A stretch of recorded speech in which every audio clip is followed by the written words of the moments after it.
So today we are going to start with a new subject, important one when it comes to clinical subjects. We are going to start with the gynecology and obstetrics. ठीक है?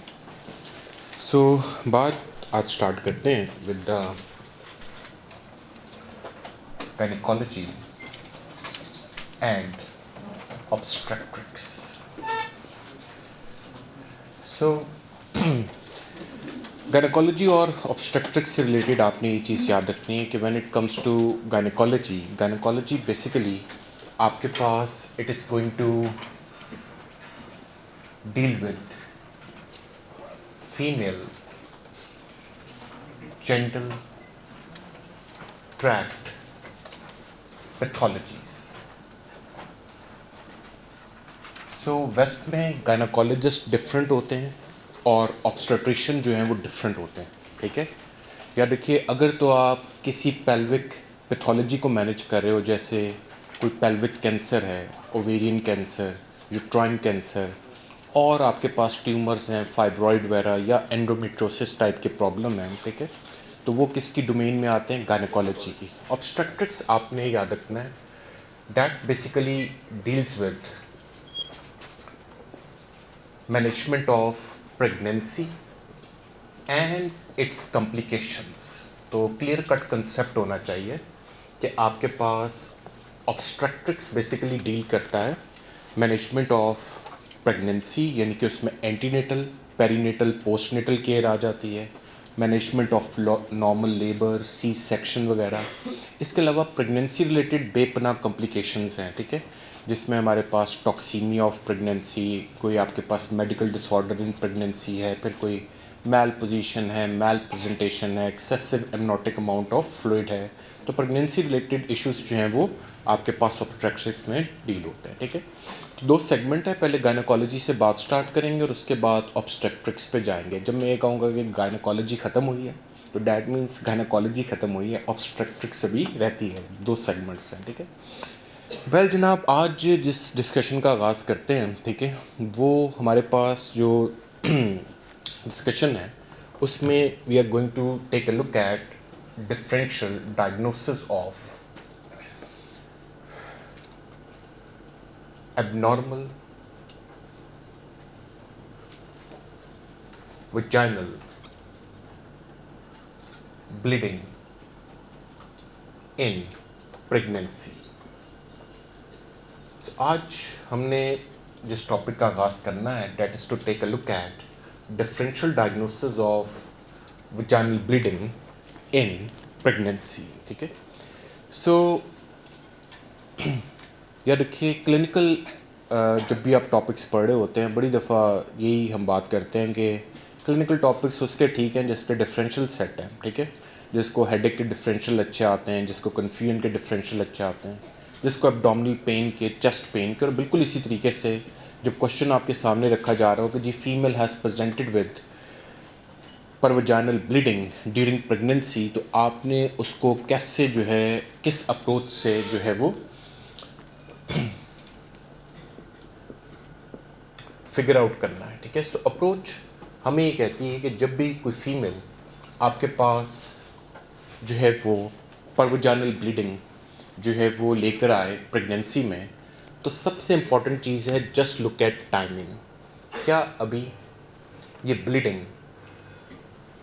With in 2 trimester है, less than 24 weeks of gestation. हम सब जानते हैं कि pregnancy जो है वो 3 ट्राइमेस्टर्स में डिवाइड की जाती है.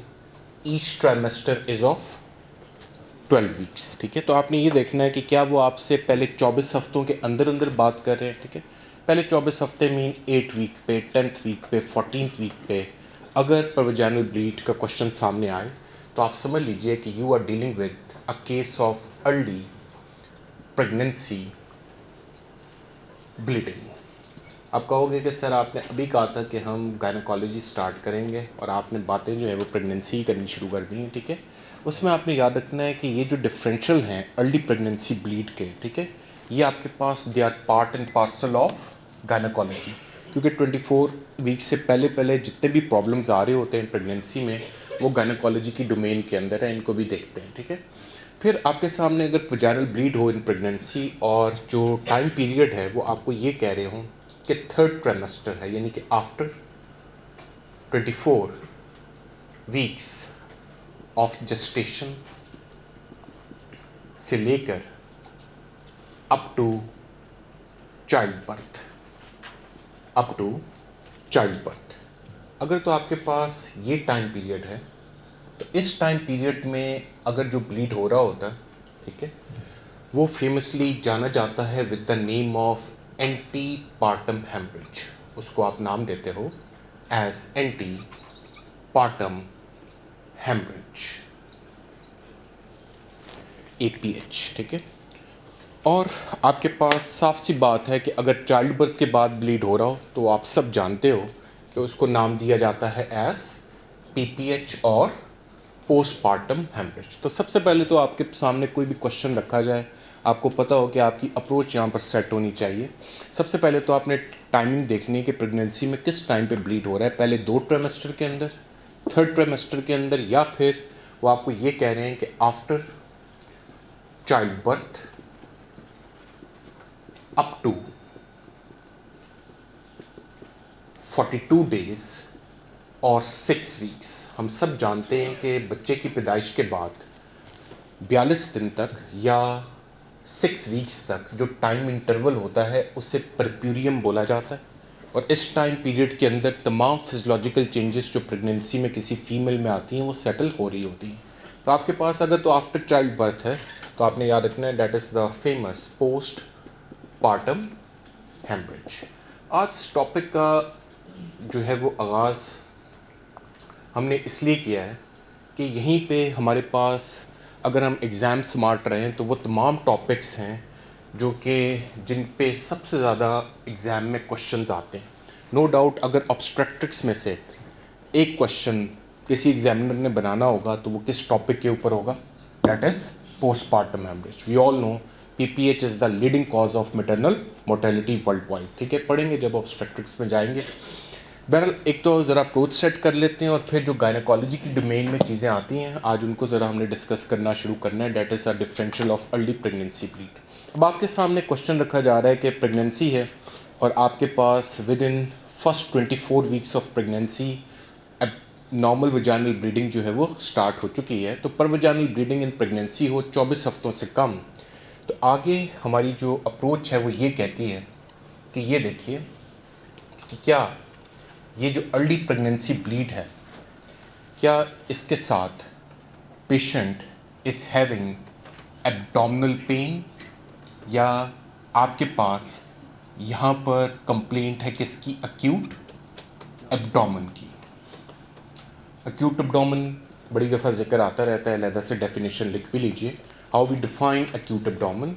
Acute abdomen is defined as when someone is seriously ill, when someone is seriously ill and sign and symptoms mainly belong to abdomen.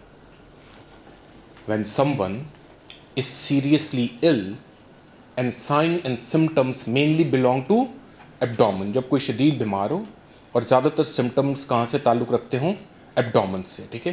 यानी कि एक्यूट एब्डोमेन के ढेर डिफरेंशियल हो सकते हैं, ठीक है। इससे मेनली मुराद आपके पास स्वेयर एब्डोमिनल पेन है, ठीक है।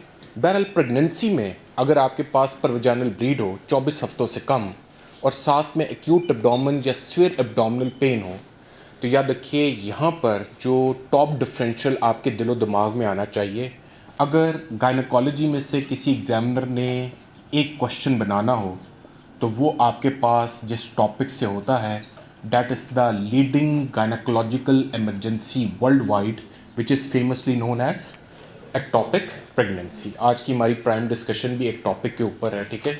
याद रखिए एक्टोपिक प्रेगनेंसी से रिलेटेड एक जुमला लिखिए और सारी ज़िंदगी याद रखिएगा, young female with abdominal pain. सिर्फ इतना कह दें कि जी यंग फीमेल है और एब्डोमिनल पेन है, आपके एग्ज़ाम में एक्टोपिक प्रेगनेंसी के अलावा कोई और क्वेश्चन नहीं होगा। Always remember young female with abdominal pain, कोई रात के 3 बजे भी आपको जगा के पूछे what is the differential of young female with abdominal pain, दिलो दिमाग से आपका जो डायग्नोसिस निकलना चाहिए डैट इज़ एक्टोपिक प्रेगनेंसी। याद रखिए एक्टोपिक प्रेगनेंसी हमारे पास लीडिंग गायनेकोलॉजिकल इमरजेंसी है और पोस्टपार्टम हेमरेज हमारे पास लीडिंग ऑब्स्ट्रेक्टिकल इमरजेंसी है। ठीक है, और इमरजेंसी हर एग्जाम्स में ज़्यादा फेमस होती हैं as compare to cold cases. ठीक है, बहरहाल और डिफरेंशियल्स को भी देख लेते हैं। हमारे पास अगर एबनॉर्मल वजाइनल ब्लीड चल रहा है less than 24 weeks of gestation, जिसे आप अर्ली प्रेगनेंसी ब्लीड कहते हैं, और यहाँ पर आपको वो ये कह रहे हैं कि साथ में पर वजाइनल ब्लीड के हमारे पास जो है there are passage of fetal parts. ये टॉपिक कल पढ़ेंगे, इक्वली इंपॉर्टेंट है। पैसेज ऑफ फीटल पार्ट्स अगर हो रहे हों डैट मीन्स प्रेगनेंसी लॉस, और यहाँ पर इस फिनोमेना को आप क्या लेबल कर दोगे, एबॉर्शन। एबॉर्शन की term Royal College of Gynaecology and Obstetrics UK ये कहता है कि एबॉर्शन जो है वो टर्म जो है वो आपके पास जो है वो एक तरह से मेंटल ट्रॉमा होती है टू द कपल और फीमेल हु इज़ सफरिंग। तो अबॉर्शन से ज़्यादा बेहतर टर्म कौन सी है, मिसकैरेज। ठीक है, सो आप यहाँ पर मिसकैरेज की टर्म इस्तेमाल करें तो ज़्यादा बेहतर है। ठीक है, फिर आपके पास अगर जो है वो एबनॉर्मल वजाइनल ब्लीडिंग है, ठीक है, और 24 वीक्स ऑफ जेस्टेशन और प्रेगनेंसी से कम टाइम है, और साथ में वो आपको ये कह रहे हो कि आपके पास पर वजाइनल ब्लीड के साथ there are passage of vesicles. अगर तो अर्ली प्रेगनेंसी ब्लीड है स्वेयर एब्डोमिनल पेन के साथ, टॉप डिफरेंशियल इज एक्टोपिक। अगर साथ में पैसेज ऑफ फीटल पार्ट्स हैं तो that is a case of abortion. और अगर आपके पास पैसेज ऑफ वेजिकल्स हैं तो याद रखिए यहाँ पर हमारे पास आती हैं एबनॉर्मल प्लेसेंटल डिजीज़। ये भी पढ़ेंगे, इंपॉर्टेंट एग्जाम का क्वेश्चन है, जिनको हम जेस्टेशनल ट्रोफोब्लास्टिक डिसऑर्डर्स और डिजीज़ का नाम देते हैं। सो जेस्टेशनल ट्रोफोब्लास्टिक डिजीज़, ठीक है, ये बेसिकली एबनॉर्मल प्लेसेंटल डिसऑर्डर्स हैं। इनके नामों में हाइड्रेटिफॉर्म मोल और कोरियोकार्सिनोमा वगैरह आता है। अभी तो ज़रा अप्रोच सेट कर लें, उसके बाद आगे चल के इन पे वन बाय वन डिस्कशन करेंगे। आगे आते हैं, अगली हमारे पास जो यहाँ पे डिस्कशन है वो है जहाँ पर क्वेश्चन ही स्टार्ट हो रहा हो कि जी female has presented with per vaginal bleeding at 30th week of pregnancy, या 32 वीक या 36 वीक। चाइल्ड बर्थ आपको पता है जाकर होती है टर्म पे। ठीक है, और टर्म हमारे पास अमूमन आता है आफ्टर 37 वीक्स। ठीक है, सो 24 वीक्स के बाद से लेके चाइल्ड बर्थ तक, ठीक है, यानी कि 37 वीक जब तक टर्म नहीं आता, बेबी फुली मैच्योर होता है, उस वक्त तक अगर ब्लीड हो रहा है तो वो एंटीपार्टम हेमरेज कहलाता है। एंटीपार्टम हेमरेज के बस 2 ही डिफरेंशियल हैं और इंतहाई आसान से। ठीक है, आपने बस ये देखना होता है कि अच्छा ये एंटीपार्टम हेमरेज है, बस ये देख लीजिए कि क्या ये antepartum haemorrhage without any abdominal pain है, क्या ये आपके पास जो है वो पेनलेस है। अगर तो ये आपके पास एंटीपार्टम हेमरेज पेनलेस है, या आपके पास ये एंटीपार्टम हेमरेज पेनफुल है। पेनलेस एंटीपार्टम हेमरेज बेसिकली हो रहा होता है from a abnormally situated placenta. Abnormally situated placenta को, ये टर्म्स आप सुनते रहते हो, आगे भी चल के इस टॉपिक को पढ़ेंगे, that is famously known as placenta previa. Previa होता है जब हमारे पास प्लेसेंटा की लोकेशन जो है वो नॉर्मल ना हो। और जो पेनफुल ब्लीड होती है वो बेसिकली आपके पास होती है जब प्लेसेंटा अपनी नॉर्मल लोकेशन से ब्लीड कर रहा होता है या अपनी नॉर्मल पोजीशन से उखड़ जाता है, जिसको नाम दिया जाता है एज एब्रप्शियो प्लेसेंटा। बुक्स इसको प्लेसेंटल एब्रप्शन भी लिखती और बोलती है, एब्रप्शियो प्लेसेंटा। बस 2 डिफरेंशियल हैं एंटीपार्टम हेमरेज के मेजर, या प्लेसेंटा प्रीविया या एब्रप्शियो प्लेसेंटा। बस देख लीजिए, साथ में एब्डोमिनल पेन है, टेंडरनेस है, तो एब्रप्शन का ही केस होगा। और फिर जब पोस्टपार्टम हेमरेज की बात होती है तो यहाँ पर इम्पॉर्टेंटली आपने ये देखना होता है कि आपके पास क्या postpartum haemorrhage within 24 hours after child birth है। ज़्यादातर पोस्टपार्टम हेमरेज 90% जो है वो आपके पास चाइल्ड बर्थ के 1 दिन के अंदर अंदर होते हैं। सो विद इन आपके पास 24 आवर्स अगर हो रहा है पोस्टपार्टम हेमरेज, इसकी अपनी अलहदा कॉजेज़ होती हैं और ऐसे पोस्टपार्टम हेमरेज को क्या नाम दिया जाता है? प्राइमरी पीपीएच और प्राइमरी पोस्टपार्टम हेमरेज। और आपने ये याद रखना है कि अगर पोस्टपार्टम हेमरेज हो और आपके पास वो स्टार्ट हो रहा है आफ्टर डे 1 और वो जाकर हो रहा है अप टू 6 वीक्स, पहला दिन गुजरने के बाद अगर आपके पास पोस्टपार्टम हेमरेज स्टार्ट होगा और वो 6 वीक्स में या 42 डेज़ तक कहीं भी हो, तो वो आपके पास क्या कहलाने का मुस्तहिक है, उसको आप नाम दे देते हो एज सेकेंडरी पीपीएच। तो जनाब ये आपके पास तमाम डिफरेंशियल हैं किसके? एबनॉर्मल। वैसे तो हर ब्लीडिंग इन प्रेगनेंसी एबनॉर्मल ही है, तो वजानवी ब्लीडिंग इन प्रेगनेंसी हो तो ये सारे के सारे डिफरेंशियल और बड़ी आसान सी अप्रोच है। इस अप्रोच के मुताबिक चलोगे 1 मिनट में आप जो है वो डायग्नोसिस पिक कर लोगे। बस देखना ये कि पहले 2 ट्राइमेस्टर के अंदर फर्स्ट 24 वीक्स ऑफ प्रेगनेंसी में अगर ब्लीड हो रहा है तो उस ब्लीड को आप क्या कहते हो? Early pregnancy bleed. ये सारे टॉपिक्स बेसिकली गायनेकोलॉजी के हैं, ठीक है। उसके बाद अगर आपके पास 24 वीक्स के बाद से लेके चाइल्ड बर्थ से पहले पहले ब्लीड हो रहा है, डेट इज़ एंटीपार्टम हेमरेज। और ऑब्वियसली आपके पास अगर चाइल्ड बर्थ के बाद है तो वो पोस्टपार्टम हेमरेज है। ये देख लेते हैं कि अगर विद इन फर्स्ट 24 आवर्स हो रहा है तो हम आगे चल के जब पीपीएच पढ़ेंगे तो देखेंगे कि प्राइमरी पीपीएच की अपनी अलग कॉजेज़ होती हैं और सेकेंडरी पीपीएच जो कि 1 दिन के बाद से लेके 42 डेज़ के अंदर होता है उसकी अपनी अलग कॉजेज़ है। एंटीपार्टम हेमरेज अगर आपके पास है वहाँ पर आप ये देख लेते हैं कि क्या साथ में एब्डोमिनल पेन है या नहीं है।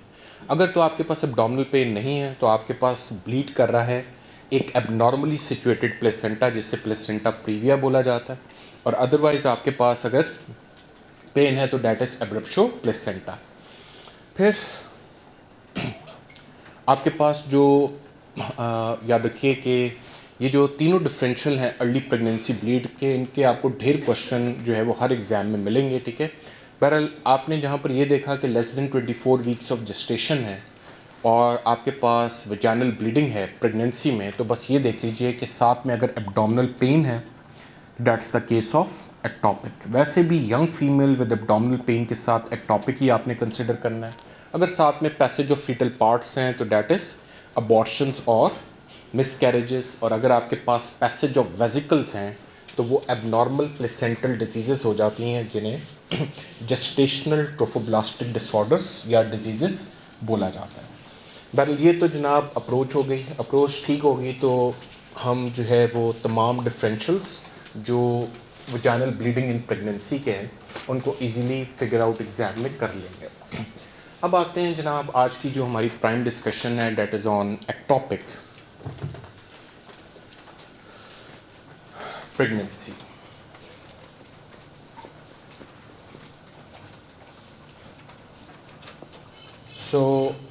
सवाल ही पैदा नहीं होता कि अगर आपके एग्ज़ाम में गायनेकोलॉजी है तो इस टॉपिक के ऊपर क्वेश्चन ना आए। एक एक लफ्ज़ जो आप पढ़ने जा रहे हो ये एग्ज़ाम में आते ही आता है, ठीक है। So ectopic pregnancy is defined as it is implantation of fertilized ovum outside uterine cavity. So we all know कि आम रूटीन में स्पर्म एंड ओवम मीट या उनकी जो फर्टिलाइजेशन हो रही होती है वो फ्लोपियन ट्यूब में होती है। तो उसके बाद फर्टिलाइज्ड ओवम जाकर आपके पास इम्प्लांट कहाँ पे करता है? यूट्राइन कैविटी में, ठीक है। सो फर्टिलाइजेशन होने के बाद अगर फर्टिलाइज्ड ओवम यूट्राइन कैविटी में ना आए और बाहर कहीं जाकर इम्प्लांट हो जाए तो उस प्रेगनेंसी को आप नॉर्मल प्रेगनेंसी नहीं बोलोगे, that will be ectopic pregnancy, ठीक है। अब याद रखिए इंसिडेंस पॉइंट ऑफ व्यू से आपने याद रखना है कि कोई आपके पास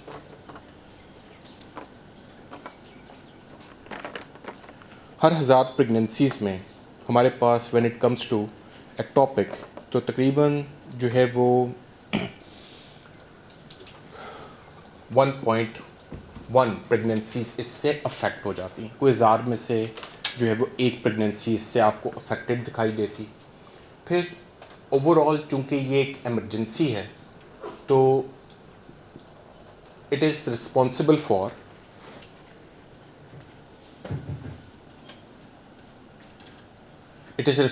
for almost 7% cases of maternal mortality. No doubt leading cause of maternal mortality is postpartum hemorrhage. ठीक है, maternal mortality वही आपके पास जो मदर्स की डेथ है ड्यूरिंग प्रेगनेंसी, सबसे ज़्यादा तो पोस्टपार्टम हेमरेज की वजह से होती हैं, लेकिन 7% ऑफ मैटरनल मोर्टेलिटी हमारे पास जो है वो they occur due to ectopic. अब हमारे पास what are the various sites. ठीक है, याद रखिए सबसे कॉमन साइट एग्ज़ाम का क्वेश्चन है.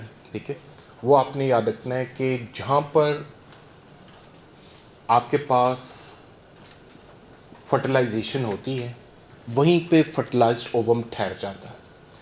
97% of the times fertilisation takes place in fallopian tubes, और उसके बाद फर्टिलाइज्ड ओवम माइग्रेट नहीं कर पाता फ्लोपियन ट्यूब से in uterine cavity. 97% of the time यही होता है. ठीक है, तो फीमेल जेनिटल ट्रैक्ट को अगर देखा जाए तो अगर ये फ्लोपियन ट्यूब्स हैं, ये यूट्राइन कैविटी है, लोअर फीमेल जेनिटल ट्रैक्ट में सर्विक्स एंड वजाइना. बेटा पानी गिर रहा है, इसका पाइप ठीक करो, ऐसे बंद कर दो थोड़ी देर के लिए, पीछे सारे एसी ऑन कर दो. सो आपके पास जो है वो यूट्राइन कैविटी, फ्लोपियन ट्यूब्स. ठीक है, ये आउटर एंड है फ्लोपियन ट्यूब्स का. ये आपके पास जो है वो ओवरीज हैं, cervix and lower female genital tract vagina ovary. So आपने याद रखना है कि 97% ऑफ द टाइम्स हमारे पास जब फर्टिलाइजेशन होती है तो फर्टिलाइज्ड ओवम फ्लोपियन ट्यूब में टिक जाता है और यहाँ से फिर वो आपके पास जो है वो यूट्राइन कैविटी में नहीं आता. सो प्रॉब्लम जनाब सामने, अगर एक फर्टिलाइज्ड ओवम जो है वो यूट्राइन कैविटी में आकर इम्प्लांट नहीं होगा और कहाँ पर रह जाएगा, फ्लोपियन ट्यूब्स के अंदर, तो आपको पता है जो प्लेसेंटल टिश्यू होता है ट्रोफोब्लास्ट, जिसका आम रूटीन में काम ये होता है कि उसने यूट्राइन कैविटी की जो लाइनिंग एपिथेलियम है, एंडोमेट्रियम, उसको इन्वेड करना होता है. जब आपके पास जो है वो फर्टिलाइज्ड ओवम यूट्राइन कैविटी में नहीं आएगा तो ट्रोफोब्लास्ट किसकी वॉल को इन्वेड करना शुरू कर देगा, फ्लोपियन ट्यूब की. अब फ्लोपियन ट्यूब का तो इतना बड़ा ल्यूमन नहीं होता, तो थोड़ी देर में आपके पास अगर एक्टोपिक